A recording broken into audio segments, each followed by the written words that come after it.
different parts of Kenya, a live studio audience is about to shoot unscripted questions. This is Agenda Kenya with Jason Nyantino. On Agenda Kenya tonight, Commissioner Otiende Amolo, Chairperson, Commission on Administrative Justice, Felix Okaj, Convener, Public Affairs Committee, Association of Professional Societies in East Africa, Sarah Mudhiga, Program Officer, International Commission of Jurists, ICJ, Kenya Section, and Wangoi Mbatia, Executive Director, Kenya Network of Grassroots Organization.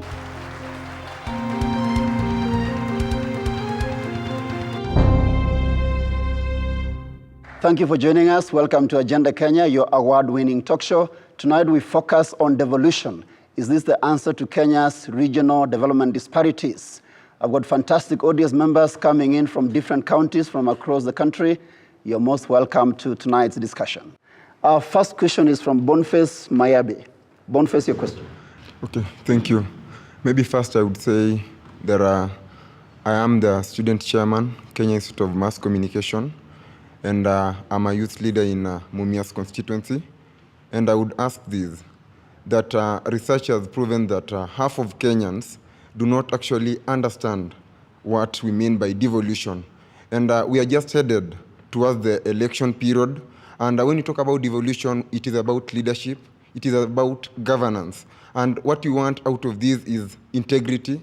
We want ladies and gentlemen of good personality to give us actually the change we want and the growth in these counties. So I would ask this, are Kenyans actually ready to actually get the best leaders who will give us the growth we expect in these counties? Thank you, Boniface. I'll start with you, Commissioner Otiende. Last time you were here, you were not a commissioner, so congratulations. Thank you. So give it a go. Actually, let me start from when I was here, because I was then in the committee of experts. And Boniface's question is two-faced. One is the not understanding devolution. And two, are we going to elect the right leaders? In not understanding devolution, I think there have been a number of efforts. The committee of experts itself, I think, reached about 10 million Kenyans at the time to explain devolution, among others. More recently, I think the Ministry of Justice has an initiative to do this. Now, I agree that we need to do more. All of us, including the ministry, including my commission, we all need to make Kenyans understand not just devolution, but very many aspects of the Constitution. Because at the time they voted, most of them were busy knowing whether they should vote yes or no. But now is the reality. However, on the second question, will we get the right leaders? It is a very important question that must go down back to Kenyans. The Constitution gives you the opportunity to select from an array of people. You must make sure you elect the right people. Of course, there are others who might be barred from vying out of the Constitution or on account of a number of other things. But those who are not, it is entirely up to you to elect the right leaders for this country. If we continue electing the wrong leaders and complaining, then we only have ourselves to blame. Okay, thank you, Tiende. Wangoi, who do you think is whose responsibility it is to educate Kenyans, legally speaking and also otherwise? I think the responsibility falls on a wide range of bodies. One, we enacted a new constitution that we broadly supported, and the process of implementation has been ongoing. So we've put in place various laws and various institutions have been created. Besides that, I think also there is a role for the citizens themselves to play. I'll start with the question at hand. Who gets to tell the citizens about the devolved government and what it's going to look like? In the aspect, for instance, of elections, I think there's a role to be played both by the IEBC and also by other supportive institutions like civil society. For instance, the person asking is a student leader. There's actually a role to be played even by students themselves because they are conduits of information. It is easier to reach them at their institution level and for them to download their information to their mothers and grandparents. So there's a role for everybody. Whether or not we have adequate time to both make practical what we passed and at the same time be able to educate people so that they can see it realistically is a challenge. But if you look at, for instance, the outlay of functions of devolved government, if you look at the fourth schedule and what it provides for as the national level functions of government and the county level functions of government, then you can see there are a lot of people, whether they are inside government or outside, who have a role to play. I'll give you an example. extension work will be county work. If you look at the extension officers, agricultural extension officers, the health extension officers, all those people will end up at the county level. They know that, and they have a role to play in explaining to the people from now on, this is where we will be falling. Okay. There's also a role to be played by the professionals. Then the institutions like CAPSEA will now become an issue, because there's a role to be played by the professionals. They understand how their profession will be affected by the devolution and the decentralization, and they can bring it down to the people. In other words, there is no central body for civic education. It's a question of every institution affecting itself at the grassroots and getting people involved, but also importantly, the citizens taking charge and realizing this is our country and we've got to do our bit as well. Thank you. Before I go to Felix to hear what APSEA is doing, I want Sarah to respond to this. A recent survey done in Kenya has shown that 47% of the Kenyan people do not understand what devolution is all about. Yeah. Do you think that is the case? Yes, actually it is the truth. A lot of the places we have visited, even as civil society and ICJ Kenya, we have found that people do not understand not only devolution as per the law or the constitution, but also under the different legislation that have recently been passed. So we have found that it's true. The number may even be larger than 47% in terms of understanding really what devolution is supposed to do for the country, and really distinction between the fact that devolution is for development and furthering national development through devolved systems, rather than actually retreating into own backyards. So how do we proceed? Because the election is coming, so almost half the country does not seem to understand where they're going to vote. Okay, I agree with Wambui, what she's saying about the issue of actually each person taking their role, because as much as we feel that the primary role of development or of civic education lies with the state, the time is not enough.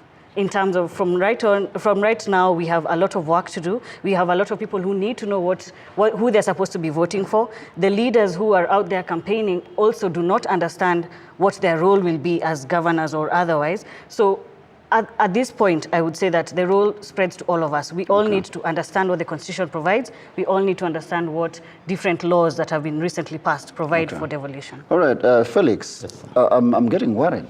It is worrying. It becomes more worrying when you go down in a local church and you tell people, I'm going to understand to be a governor. They ask you, is that an MP, senator, or what? Which means we've not told them what is there. You get the point. But so let me address this. Are you running for? I'm running for governorship in Siaya County. So your people do not understand what you're running for? It came like that. You know, it was a church function. I went and I mentioned and explained at length. After that, you see, in Siaya, there's been a war about senatorship between Honorable Rengo and Oburu. So they asked, now, do you mean Okach wants to take over from those two or what? Then I have to sit and explain to them at length. But that notwithstanding, let's start this way.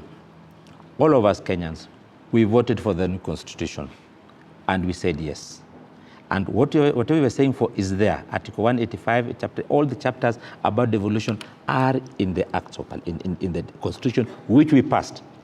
You remember when we were passing it, saying yes, others were saying it has been read for us, we don't need to read it. This is the time now the rubber is meeting the road. It means that you passed yes. So by passing yes, we passed in aspect of devolution. It's not a bad thing though, it's good. Because remember the first days of devolution we had on CDF, and that was only 2%. It created some changes. But now this one, you're talking of 16% going down. But that notwithstanding, what's important for us is that all of us, because at Professional Center, which are professional association where I am a chairman of PSC committee, we have got over 30 membership organizations with over 50,000 members. And we have done a lot of studies and support from donors and local. We are using all that to keep making sure that people understand what it is. So you're doing forums across We're doing the country? forums and meetings for sessions for buy-in on these issues of devolution. Okay. But that notwithstanding, let me put it this way.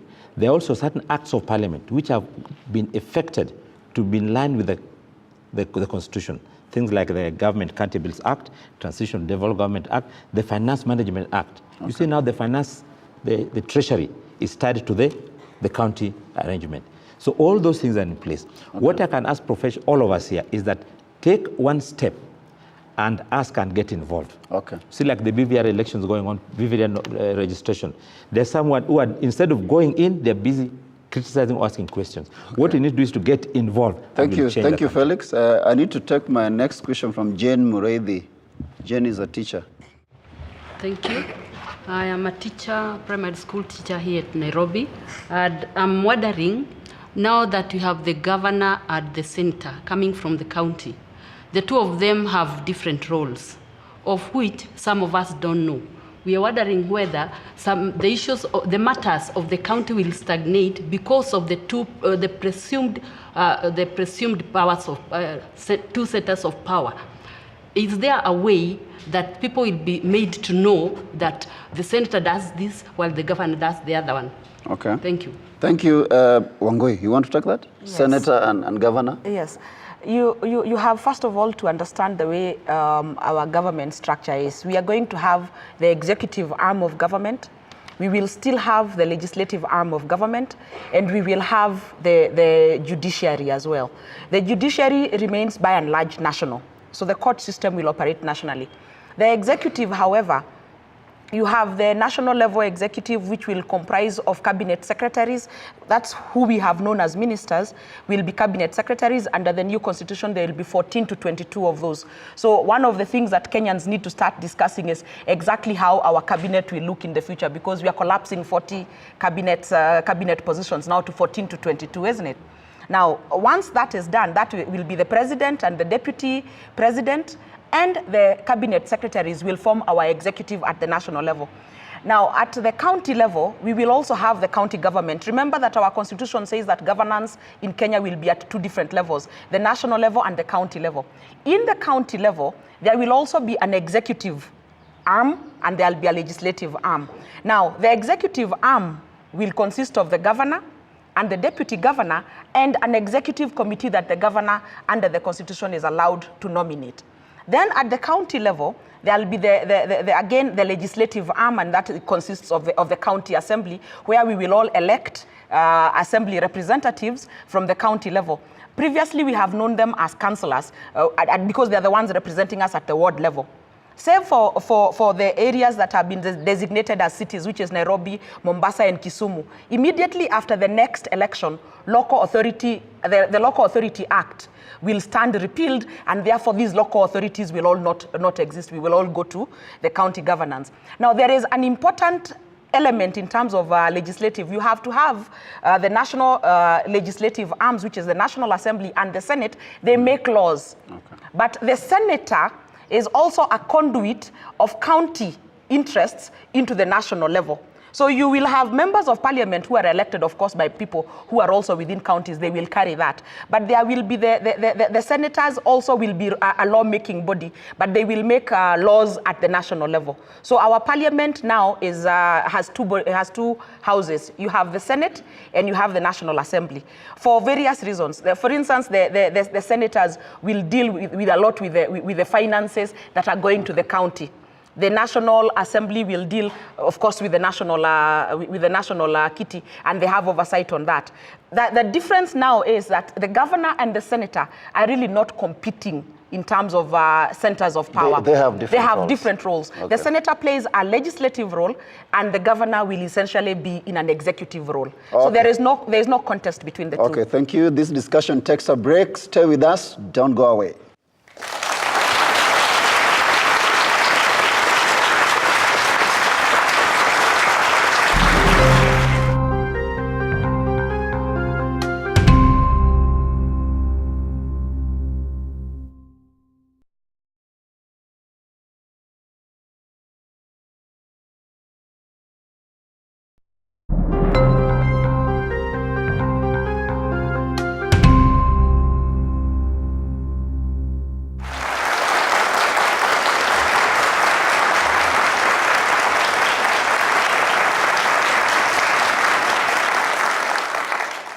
Welcome back to Agenda Kenya with me, Jason Nyantino. Tonight we are focusing on devolution, the new government structure we are going to vote in on 4th of March next year. Is this the magic bullet to Kenya's development challenges?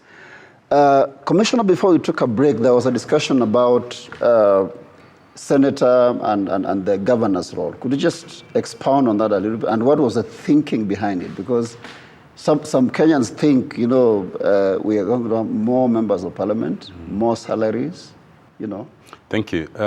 Jane's question raises 3 interesting issues which need to be clarified. First is the purpose of devolution. There are 3 key reasons why we devolved. 1 was to decentralize resources. 2 was to decentralize power from the center, the presidency. And thirdly was to bring representation closer to the people, so that you feel that those who govern you are directly elected by you and you can remove them if need be.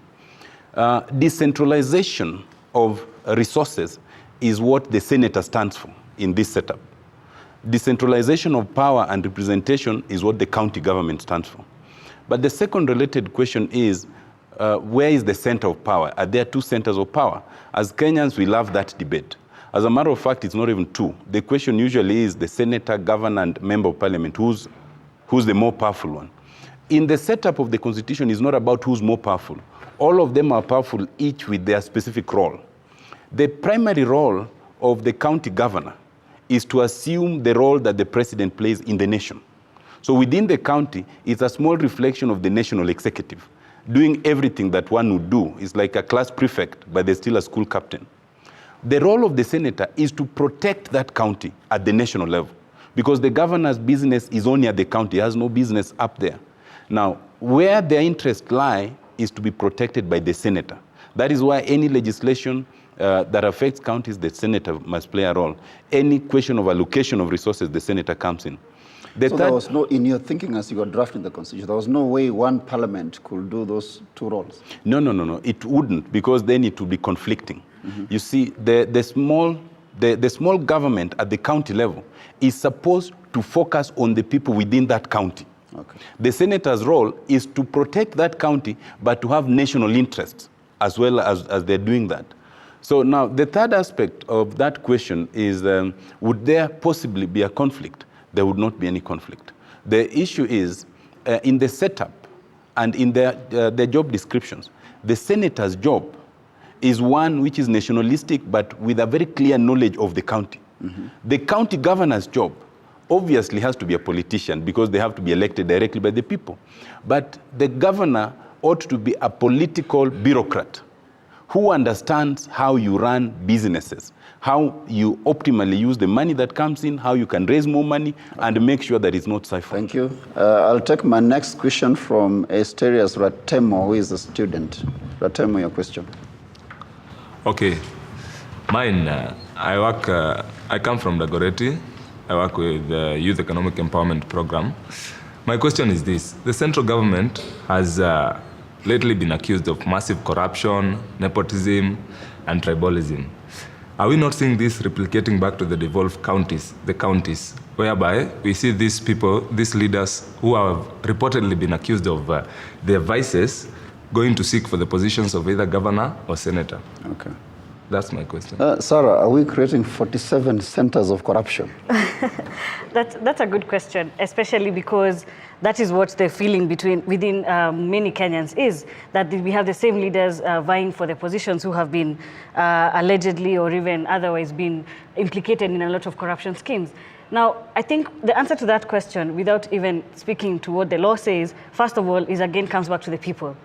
The leaders we choose. Who will we elect? And then will we make a critical assessment as to the credibility of this person who is vying in line with Chapter 6 of the Constitution, in line with the corruption allegations against them? Because the thing is, if we vote for people who then have allegations against them as individuals, then we are again going to be the ones propagating the disbursement of the corruption. However, speaking also to what the law says and actually about how the governments will be run or how the counties will be run, there are accountability and checking mechanisms within the counties. When it comes to appointment positions, when it comes to the working or their duties that they're supposed to have, and what kind of criteria they must abide by. For instance, if it's, the selection of the county executive committee, who, as mentioned here, is going to be the cabinet or the ministers at the county level, as much as the governor is the one who appoints these persons, he merely nominates names. these names, again, what we have been seeing is possibly the MP at the CDF level nominating his friends or his family to be in the CDF committee. But when you're talking about the governor and how he's supposed to run, or how the county executive committee is supposed to run, we are saying that the law actually stipulates that, first of all, he merely nominates names, and the criteria for those persons includes the fact that, first of all, they must have experience and experience in the department which they're supposed to be heading, such that it's not just anybody. It needs to have someone who has 5 years experience professionally in that career which are supposed to, or in that department which are supposed to be heading as part of this cabinet at the county level. Secondly, about numbers, there's a limit as to how many can be appointed by this governor and how by the county. The county can't just have an open number of members of the executive committee. The law is actually very clear. So, Sarah, we're saying that there are enough accountability mechanisms. Yes. My question is, if the governor has the power to nominate, what prevents the governor from coming up with a list? They are qualified, yes, but a list of his old boy network, friends. Thank you, Jason. Another actually checking mechanism is the fact that these names are also subjected to the county assembly for debate. So they will have to again approve these names. That he has to be vetted, he has to be passed. Thank you. There's a Felix. There's a research done by Jesuit Sakimani Center which shows that 44% of those interviewed believe that county resources will be used by corrupt leaders to enrich themselves. So we're actually devolving corruption. What do you have to say about that? Let me start this way. In Nigeria, when they started the county arrangement, there were no proper regulations, no proper follow-ups. Half of those who became governors are millionaires. They are abroad. They are not in Nigeria anymore. They are millionaires. In Nigeria? In Nigeria. So in our case, we want to try to stop it. The legislations which you're talking about are in place. Because you start this way, whoever you're going to be elect to be a governor, you need somebody with good experience, good knowledge. You have to vet him and know that this man has got good aspects of corporate governance. He can manage. That's one. I think Felix, let me just, sorry to cut you short. We have these guys, because even nationally we have people with PhDs, corporate management, But it will PhD in management, let me tell you, but they're the first ones to be corrupt. So we are looking at mechanisms. For example, the governor does not just get funds and use at will. There is the county representative. These fellows who have been elected, used to call them councillors, but they are also politicians in a way or the other. They have to pass certain bills before funds are being disbursed. That is in place. Then two, there is the civil service. We are not going to operate in a vacuum. There's the civil service at the ground, which is working, including the Kenya National Audit Office, checking whatever is happening. And then the bills also, these bills on county government and laws will show what the bills have to be passed, leadership issues, and the things like cabinet. There will be also cabinet, look at all the scenarios. This touches to what we're talking about, resource allocation and representation. So these things will assist. Wangui, as you come in, I want you to also probably interrogate the issue of who decides which projects will be funded at the county level. First, let me first of all say, we have a tendency as Kenyans, especially when we're talking about our elected leaders, to speak of them as though we had nothing to do with their being there. If we have bad leaders, so bad that we are so weary of them continuing, they really are a reflection of our choices. Let's start at the number one spot. If you choose the leaders that you have not properly interrogated, you have not properly verified and vetted at the voting level, when the voters cast the ballot, if you don't cast the ballot for a person who will not be a corrupt person, you will then have to deal with how to deal with them when they are in office. So let's start with where we can. We have the capacity to do that. But I also know that we have infrastructural problems where, for instance, good people are refusing to present themselves for office because they think that there are problems and obstacles. One of them, for instance, is the amount of money that is perceived to be necessary to make somebody run a campaign. And that's something the citizens can change. I remember Dr. Aziwa Witi, the first time he was elected on the basis of him being a medical doctor and having moved around with his briefcase, telling people this is what I do for a living, and if I do this to help you at the health level, I can help elsewhere as well. Now, citizens, especially at this moment, have the capacity to provide this country with good leaders at all levels. Okay. You can support the good people that are there. But besides that, there have been a lot of things. We had the benefit of writing a constitution ourselves, and it has allowed us to put a lot of things. For instance, in the constitution, there is a whole chapter on public finance, and it provides for the principles and the values. One of them is that you cannot run public finance on, you cannot even hire on that basis. It has to be merit. You cannot hire people. We've written laws, the ethics, the Public Officers Ethics Act, the Fiscal Management Act. They're all there. We have the systems. Will they be followed? We have the, you see, we are coming from a backdrop. Corruption thrives where there is no information, number one, and secondly, where there is no mechanism. Because enforcement, we also, as in 2003, arresting police officers who are receiving bribes. Once we have the laws in place and the citizens are engaged, they'll be able to. Yeah. Let's get to here. Let's to the audience, then I'll bring it back to you. Let's go to hear the Kenyans in the audience. Yes, you in front here. Your name? Thank you very much. My name is Salim Paul. You know, corruption is like a cancer. And if we don't take the proper treatment on it, unfortunately, it might consume us Kenyans, right from national level down to county level. So I think having that background, like in 2003, whereby we could arrest our own askaris, and like right now, I think as much as they are, remember our elders at county level and national level are politicians. And you know, politicians, in one or the other, they have to involve corruption. So how cocksure are we that these guys are going to implement projects fairly with sober minds? Thank you. On this section now on my right, gentleman in glasses, third row. Your name, please? My name is Utikas Njoroge. I'm an events manager. What I would like to ask the panelists is, at the moment, our government is funding 70% of our total budget is going to recurrent expenditure, including salaries. And we have had this problem of us complaining about our MPs taking too much. Now, how is the county government going to be funded now that we have more positions than we had? Thank you. Maybe one last one. Yeah, the gentleman in front here. Your name, please. Thank you. My name is Jude Jomo. I'm an aspirant for Kiambu constituency position, but I prefer to introduce myself that I will be the first MP for Kiambu.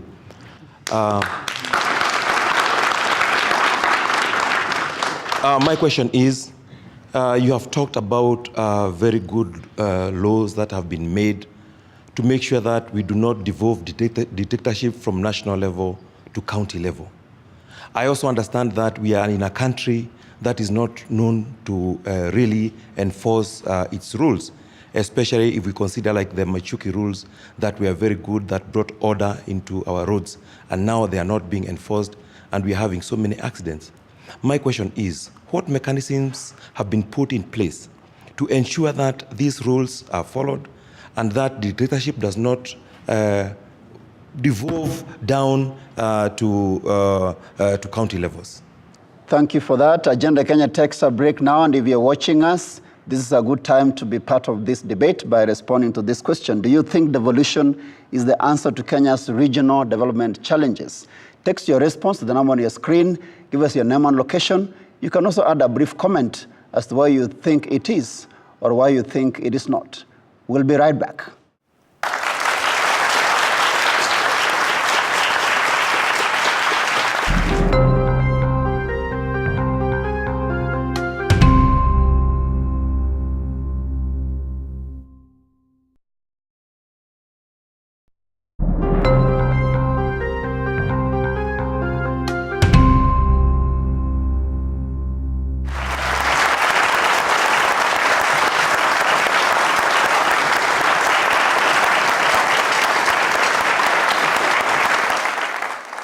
Welcome back to Agenda Kenya with me, Jason Nyantino. Tonight we focus on devolution, and we're asking, is this new government structure really going to improve the quality of our lives? That is the big question tonight. Commissioner Otiende, there was a question about accountability mechanisms from the audience. Thank you. The question, which merged into 3, is, are we devolving corruption, maladministration, and dictatorship? The danger of devolving those vices are there, but they are addressed. We, as the Office of the Ombudsman, have a jurisdiction over both national and county government. And our role is to make sure that public servants, even at the county level, keep within the straight and narrow. Now, in addition to that, it means if anybody crosses the line, either they can be recommended for prosecution within corruption or for abuse of office or abuse of power. Secondly, the other mechanism is what some of the Kenyans who passed the constitution are not very happy with. In Article 193, even at the county level, it requires that before you are appointed to that office or elected, you must satisfy such educational, moral, and ethical standards as are prescribed. It is a mechanism for making sure that because of that risk, you don't put people who are known to practice corruption already in those positions. The third mechanism is, if the governor becomes rogue, as Felix was saying, you can impeach the governor. You don't have to wait for the 5 years. Those powers are there. They are there. And if it's not just the governor, it's the governor and the entire executive, then the entire county government can be suspended. And you are told start afresh. So there are mechanisms. Who suspends the county government? It is suspended by the president on a certain procedure so that the president also does not abuse those powers. But the whole idea is, it is a way of protecting the people within the county, but also making sure you tell the people you should check your own leaders. If you don't, then you might all suffer by oath suspension. There was also a question on expenditure, but I want probably Felix to respond to that. Citizen engagement. Could you respond to that, Sarah? Yes, just to answer the question again, most of the questions that have come together, the issue basically is what we need to realize is that for devolution to work without corruption and make sure that expenditure is properly implemented and development furthers or is effected, it actually comes down to the citizen. We actually need to engage with this devolution process. We need to engage with the government or at the county level. And it comes right down to, from the point of, first of all, selection of projects. At this stage right now, we need to know that as citizens, we need to be there and participate publicly. Public participation, as per the Constitution, access to information, use those rights under the Constitution. Or those. Do the citizens have specific forums they will attend? Yes, and that is what I'm coming to. There are different forums. It comes right down from the village representative, where you have a forum where before a project is implemented, it has to be first told to the people through a public forum, a public baraza, and posted into the board. And I'm sure even Wangui will even speak far more on that. But what I wanted to speak to mainly is that as citizens, first of all, we must ensure that, first of all, we abide by the law ourselves. We report if there are malfeasances or corruption. We report on it. We monitor these projects. And we actually make sure that we engage actively in all decisions that are being made. Okay, Wangui, in terms of citizen engagement, as you respond, I want you to address this. If a governor decides that from a certain section of my county, these guys never voted for me, so I'm not going to do that road. I'll do a super highway to my home. Yes. And not to and my opponent's home. And it will end at my doorstep. Is that possible in this government structure? No, one of the things that we fought for aggressively to have in the Constitution in this country, you'll find if you read the Bill of Rights, it's actually a Bill of Rights that empowers the citizens tremendously. I'll give you something that citizens may not have an idea of. The right to fair administration. The Constitution says that you have a right to fair administrative act. And if you go and somebody denies you something you need from government, he has to write it, to put it in writing where you're not getting it. We have written a Constitution that says citizens have the right to access information. And if that is not given to you, there are causes of actions that you can take. The Constitution empowers us in so many different ways. Let me start with the beginning, that amongst the national values in the Constitution is that in every aspect of governance, at whatever level, there must be public participation. And we have built it in, not just in the Constitution, it has been transported into various laws. You look at the schedule of the functions of county governments, the very last provision the county government must do, they have the mandate and the responsibility of ensuring that the infrastructure for public participation is is affected. So that's the first point of demand, that we want to see our county governance provide for the mechanism for that. If you look at the budgeting process, it is no longer possible in this country for money to be allocated for something that we do not know about. The citizens are afforded an avenue for, one, submitting proposals, number two, following up on the process, and even interrogating the allocations. So, and then we have the right to access information. So let's work from all the different levels where we are. We can determine, there is no way the governor will write a budget without us. We get involved at the process of writing. Secondly, when the money is allocated, we are told how much, where it went, and then we can do social audits and determine that this is the process and it was not carried out properly. And we then we have very strong judiciary to take the people who have stolen directly to jail. We have all the facilities. Thank you. You're so informed. You need to run for a seat, eh? Are you running for a seat? No, I am working I'll with take people. my next question from Trixie Mwakio, who is a student. Trixie, your question. Okay, thank you. My question was on tax collection. We currently have the tax being collected by the Kenya Revenue Authority. Now, my question is, with the new system of devolution, who will collect the tax? And how will this tax come to national benefit and at the same time benefit the county? Thank you. Felix, that's your area, and I want you to respond to all those other questions on public finance. Fine. Let me start with that question. You see, the country, the way Kenya is, through the Constitution, we have agreed that we collect taxes, and these taxes, our parliament determines how they're used.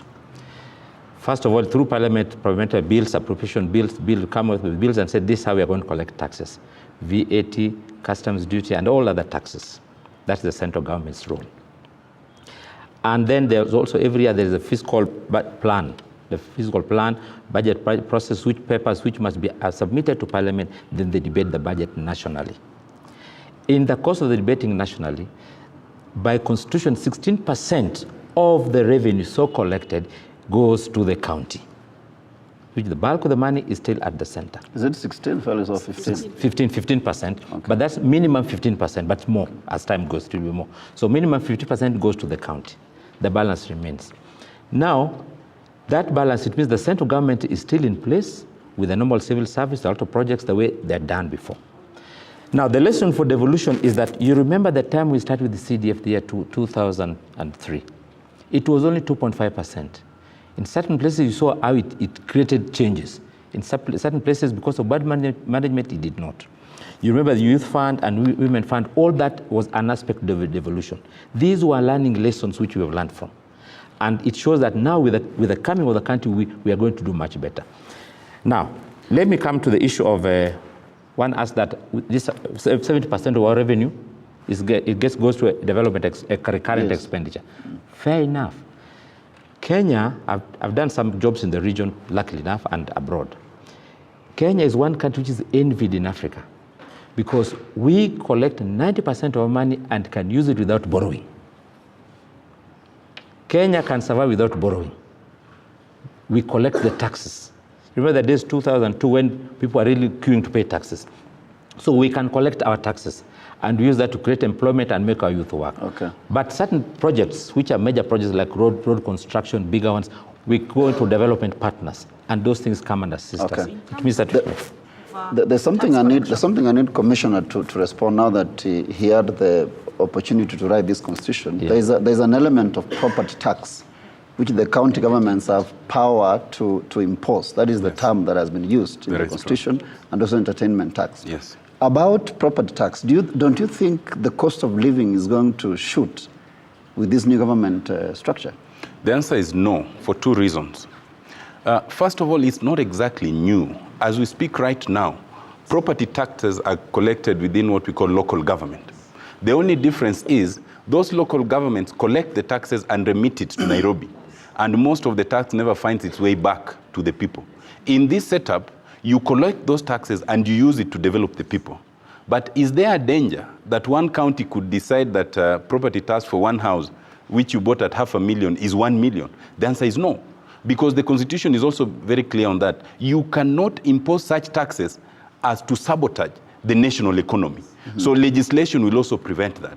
So there is absolutely no danger. The only issue here is we want that when taxes are collected by people from a certain community, those taxes should benefit those communities, not go and benefit others who have not participated in it. Wangoi, you wanted to... At the county level, quickly. They have to debate on what taxes to apply. You don't just impose tax. It has to be There's a county, the county legislature, they'll debate and agree this is the tax we can impose. Okay. Yeah. It's also important to underscore the fact that taxation is actually a national issue. Yes, it won't be debated at county level, so that you avoid situations where certain county governments might impose too high taxes on the people. Yeah. But the demarcation of the collection of revenues between the national and the county government is somewhat clear, because the tax collection for national government, things like customs and excise, those clearly are the province of the national government. But we've been given property and entertainment taxes.